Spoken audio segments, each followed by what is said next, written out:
Madam, ಇತ್ತೀಚಿನ ದಿನಗಳಲ್ಲಿ ಅಂತ ಹೇಳಿದ್ರೆ ಕೋವಿಡ್ ನಂತರ ಯಂಗ್ಸ್ಟರ್ಸ್ನಲ್ಲಿ ಅಂದರೆ ಯುವ ಜನತೆಯಲ್ಲಿ ಈ ಒಂದು ವಿಚ್ಛೇದನಗಳು ಹೆಚ್ಚಾಗ್ತಾ ಇದೆ. ಅದರಲ್ಲೂ ಮುಖ್ಯವಾಗಿ 80% ಹೆಣ್ಣು ಮಕ್ಕಳೇ ವಿಚ್ಛೇದನಕ್ಕೆ ಮುಂದಾಗ್ತಾ ಇದ್ದಾರೆ ಅಂತ ಕೇಳ್ಪಟ್ಟಿದ್ದೀವಿ. ಇದು ನಿಜಾನಾ? ಇದು ಕೋವಿಡ್ದು ಭಾಳ ವಿಚಿತ್ರವಾದ ಪರಿಸ್ಥಿತಿ. ಏನು ಗೊತ್ತಾ, ಬಹಳಷ್ಟು ಅನೈತಿಕ ಸಂಬಂಧ ಇಟ್ಕೊಂಡವ್ರಿಗೆ ಭಾಳ ತೊಂದರೆ ಆಗೋಯ್ತಿದ್ದು. ಯಾಕೆಂದ್ರೆ ಅವ್ರ ಮನೇಲಿ ಅವರೇ ಇರಬೇಕು, ಇವ್ರ ಮನೇಲಿ ಇವರೇ ಇರಬೇಕು. ಒಂದು ಉದಾಹರಣೆ ಹೇಳ್ತೇನೆ. ನನ್ನ ಹತ್ರ ಒಂದು ಕೇಸ್ ಬಂತು ಕೋವಿಡ್ ಆದಮೇಲೆ. ಆತ ಒಬ್ಬ ಸಿವಿಲ್ ಇಂಜಿನಿಯರು, ತುಂಬ ಬ್ಯುಸಿ. ಅವಳು ಹೆಂಡ್ತಿ ಮನೇಲಿ ಇದ್ಕೊಂಡು ಹೆಣ್ಮಕ್ಳು ಏನು ಮಾಡ್ತಾರೆ, ಮನೇಲಿದ್ದು ಬರೀ ಮೊಬೈಲ್ ನೋಡೋದು, ಯಾರನ್ನೋ ಯಾರಿಗೋ ಒಬ್ಬರು ಸಂಪರ್ಕ ಸಿಗುತ್ತೆ ಇದರಲ್ಲಿ. ಅವನು ಎಲ್ಲ ತಿರುಪತಿ ಕಡೆಯವನು, ಇಬ್ಬರು ಒಂದಾಗ್ತಾರೆ. ಈ ಕೋವಿಡ್ ಬಂತಲ್ಲ, ಕೋವಿಡ್ ಬಂದ ಟೈಮಲ್ಲಿ ಅವ್ರ ಮನೇಲಿ ಅವರು, ಇವ್ರ ಮನೇಲಿ ಇವರು. ಮಕ್ಕಳು ಮನೇಲಿದ್ರಲ್ಲ, ಮಕ್ಕಳು ತಾಯಿ ಫೋನ್ ಸಾಮಾನ್ಯವಾಗಿ ಹಿಡಿತಾರೆ, ನೋಡ್ತಾ ಇರಬೇಕಾದ್ರೆ ಅದು ಫೋಟೋಗಳು ಸಿಗ್ತವೆ. ತೊಗೊಂಡೋಗೋರು ಅಪ್ಪನ ತೋರಿಸ್ಬಿಡ್ತಾನೆ. ಅವ್ರ ಅಪ್ಪ ಹಿಡ್ಕೊಳ್ತಾನೆ, ಇವನು ಯಾರು. ಅವಳು ನನಗೆ ಗೊತ್ತಿಲ್ಲ, ಹಾಗೆ. ನಿಮ್ಗೆ ಗೊತ್ತಿಲ್ಲ ಅಂದರೆ ಹೆಂಗೆ, ಯಾರು ಇವರು?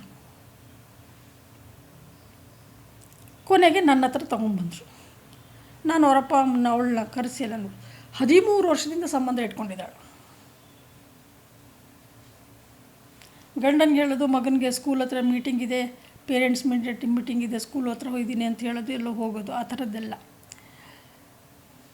ಕೊನೆಗೆ ಅವನು ಹೇಗೆ ಗಂಡ ಆದವನು ಪಾಪ, ನಮ್ಮ ಇವ್ರು ಹೇಳ್ತಾಯಿದ್ರು, ನಮ್ಮ ಗಂಡಸರು ಹೆಂಗಸರೇ ಒಳ್ಳೆಯವರು, ಗಂಡಸರು ಕೆಟ್ಟವರು ಹೆಂಗಸರು ಒಳ್ಳೆಯವ್ರು ಕೆಟ್ಟವರು ಅಂತ ಯಾರು ಇಲ್ಲ, ಎಲ್ಲರೂ ಇಬ್ಬರು ಅದೇ ಥರನೇ.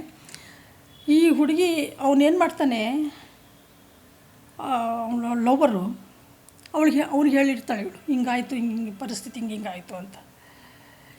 ಅಲ್ಲಿ ಎಲ್ಲಿ ಕರ್ಕೊಂಡು ಹೋಗಿದ್ನೋ, ಏನು ಕೊಟ್ಟಿದ್ನೋ, ಏನು ಡ್ರಗ್ಸ್ ಕೊಟ್ಟಿದ್ನೋ ಏನೋ ಗೊತ್ತಿಲ್ಲ.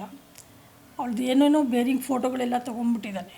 ಆ ಫೋಟೋಗಳನ್ನು ಗಂಡನ ಕಳಿಸೋದು, ಒಂದೊಂದೇ ಫೋಟೋಗಳನ್ನ ನೋಡು, ನಿನ್ನ ಹೆಂಡ್ತಿ ಅಲ್ಲ ಇವಳು, ನನ್ನ ಹೆಂಡ್ತಿ ನೋಡಿ, ಈ ಥರ ಇದ್ದಾಳೆ ಒಂದೊಂದು ಫೋಟೋಗಳು.